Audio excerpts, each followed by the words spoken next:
On his last day on Earth, a convicted death row killer ate like a king, downing a massive breakfast and a huge seafood feast before lethal injection drugs snuffed out his life.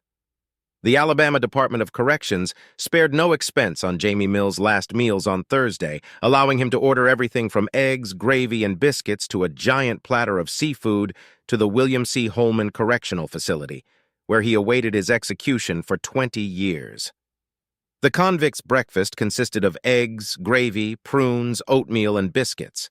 During the day, he visited with his brother, sister, their spouses, his spiritual advisor, and his attorney, snacking on crisps, a candy bar, a Sunkist, and some cola drinks.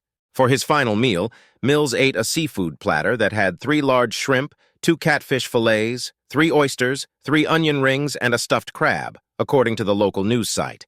Then, at 6 p.m. local time, the convict was strapped to a gurney, IVs inserted in his arms, and put to death by lethal injection.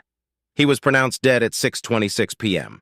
Mills' last words were, "I love my family, I love my brother and sister, I couldn't ask for more."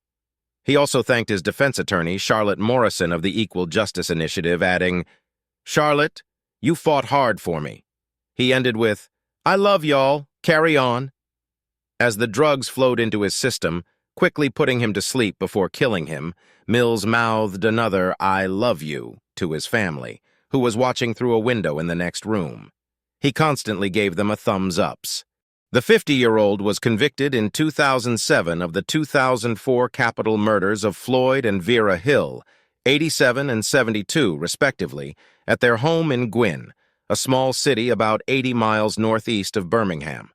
He allegedly bludgeoned them to death with a hammer, tire tool, and machete, then stole $140 and prescription medications from their home. At the time, he had been struggling with a drug addiction. Floyd had been the primary caregiver for his diabetic wife and had kept her medications in a tackle box in their kitchen. He also regularly held yard sales to supplement their income. It was one of his grandchildren who noticed something was wrong after she couldn't reach them. Police officers arrived at their home for a welfare check and found the couple in a pool of blood in their backyard shed. Floyd was already dead, having succumbed to his blunt and sharp force wounds, while Vera died 12 weeks later after suffering complications from a brain injury consistent with the brutal beating she also received. Mills maintained his innocence until the day of his death. He lost several appeals, including one to the U.S. Supreme Court, and was ultimately executed. Alabama Governor Kay Ivey said in a statement after the execution, "Tonight, 2 decades after he committed these murders, Jamie Mills has paid the price for his heinous crime. I pray for the victims and their loved ones as they continue to grieve."